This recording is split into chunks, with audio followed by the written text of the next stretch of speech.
about a thing or experience. So, when we say schema, ito ay pagsasama-sama or kino-compare. Kino-compare natin yung mga nakikita or nalalaman natin para mag-make sense siya. And we have example for schema. For example, there's a child na first time pa lang makakita ng dog. So, mag-create siya doon ng schema niya about sa dog. So, sasabihin niya na, it has 4 legs, and it has tail, it barks, and it's furry. So, pagkakita niya doon sa dogs, nag-create siya ng schema niya na yung dog, there's a 4 legs, nagpa-barks, and may tail. So, makakabuo tayo ng mga beliefs or paniniwala na magpakonstruct ng base na napulot natin information, which is tinatawag natin schema. For the second, assimilation. Assimilation is process of fitting a new experience into an existing or previously created cognitive structure. So may 2 ways of adoption tayo, which is assimilation and accommodation. When we say assimilation, wala kang mapaguhin doon sa information.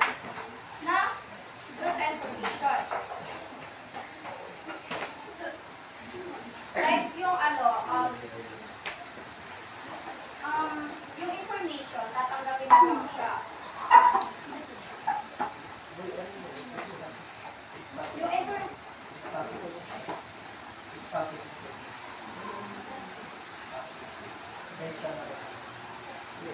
tatanggap mo lang sa information para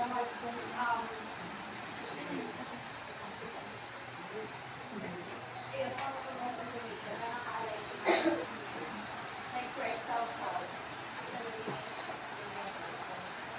if the child sees another dog, this time a little smaller one, we would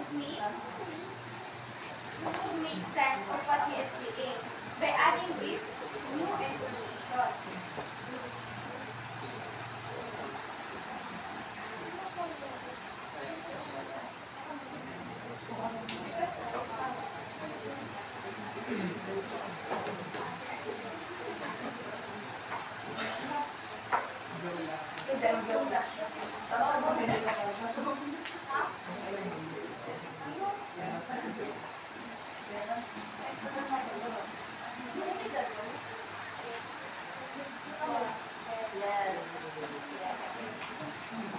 Let's move on.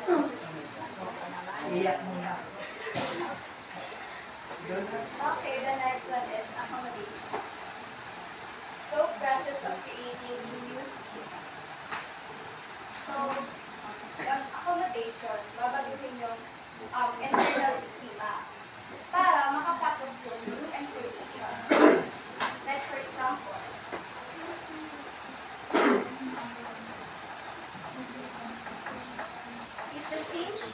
if the same child now see another animal that looks alike, that looks a little bit like a dog, but somehow different, he might try to fit it into this schema of a dog and say, "Look, mommy, what a funny looking dog. It's bark. It's funny too." Then the mommy explained, "That's not a funny looking dog. That's a dog." With mommy's further description, the child will now create a new schema. So, ito po, babaguhin ng bata ang schema na hindi lahat ng may paa or may tainga ay aso. Ito yung adoption para makapasok yung external information. And the next one is equilibrium.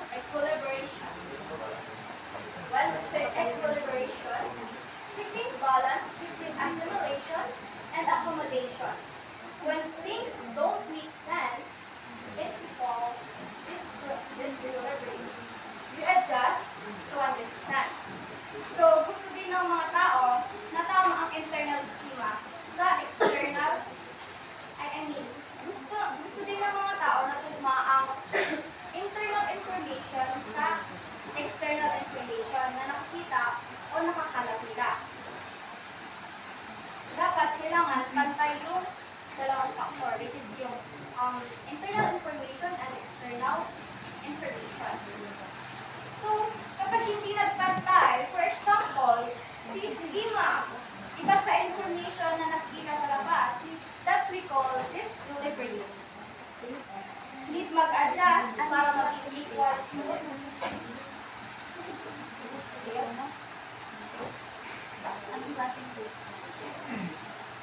Okay. Equilibration is about relation. The different information from assimilation. Since the assimilation is a little information. And the equilibration is a perfect complete equilibrium.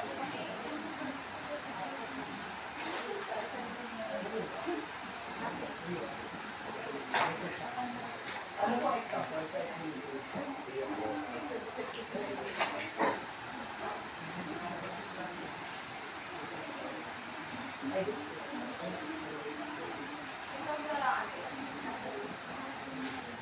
So, equilibration. Piaget believed that the people have the natural need to understand how the world works and to find order, structure, and predictability in their life. Equilibration is achieving proper balance between assimilation and accommodation.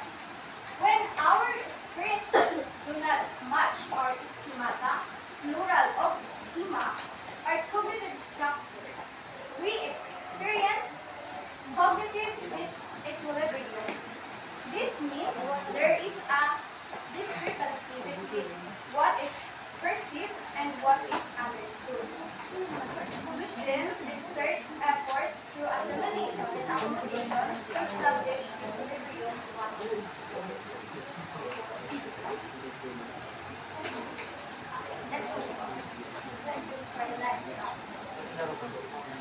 Next is the stages of cognitive development. We have 4 stages. First is sensory motor stage. Second is pre-operational stage. Third is complete operational stage. And fourth is formal operational stage. When we say sensory motor stage, it is from birth to 5 or 0 to 3 years old. They learn about the world with their senses and motor activities. What are their senses? What are the 5 senses?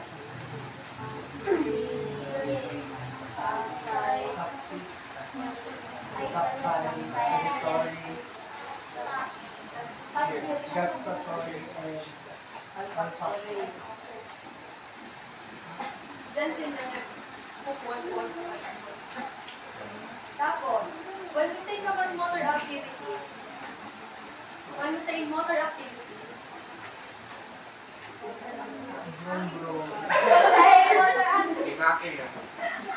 example of it is like sucking, itong pag nakain itong na-activate na ayan, hyperventilating, makes it up.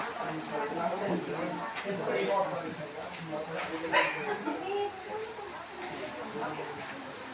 This stage is characterized by object permanence. By the word permanent, its meaning, it's to continue to exist even if this thing here is out of their sight. For example, pag tigtatawan,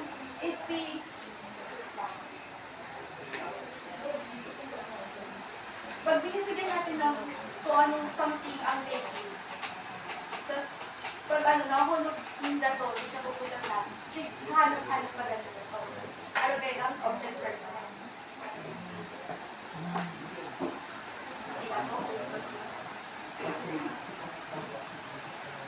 Next is the 7th stage, is pre-operational stage. It is from age 2 to 7 years old.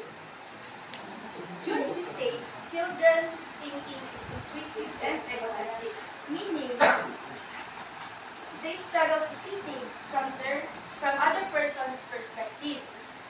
For example,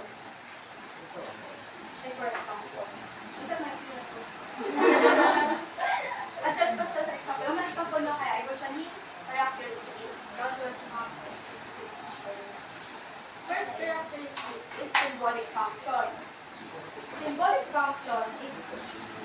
ability to use symbols to represent objects. For example, a child using a banana for telephone. Mga ginagamit na sila. Dahil hindi yung dahil ginagamit ko sa kayo dito. Ang ginigit nila. Tapos pag represent inability to see a situation from other person's point of view. Ilanit kung ano. Alam mo, pag iisip niya na, pag ako rin damay ang sarong bagay, tataw ba lang idama sa rin, isip mo rin na, ito naman yung manilin. O dahil naman yung manilin ka, ito ba ko mga lang tao? Ano ang pag-isip na kaya? Tapos, sa penetration naman, focusing on only one aspect of situation. For example, we have 3 different glass. Pero ang volume niya, kaya sa ako.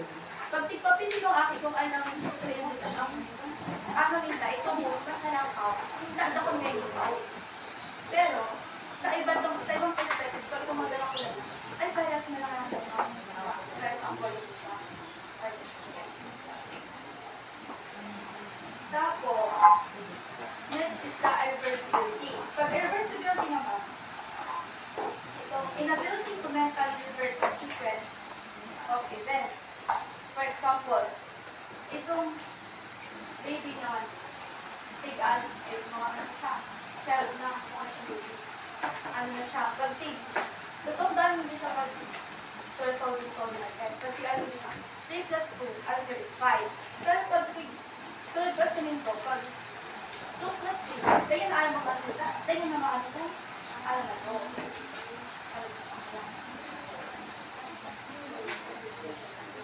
Next po, ito.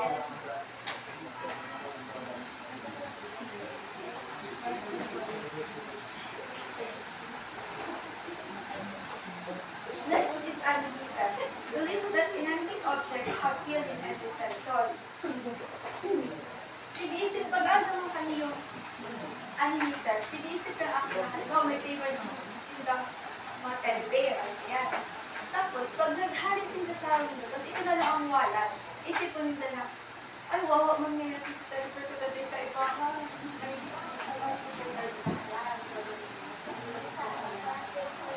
Next po is transductive reasoning. Pag ito naman, connecting unrelated events and assuming at cause and effect relationship.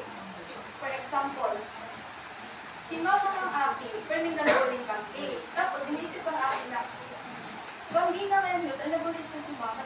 Nagulit si mama niya, uto ka lang, ay per hapon. Tapos, nagulit na ngayon bangki.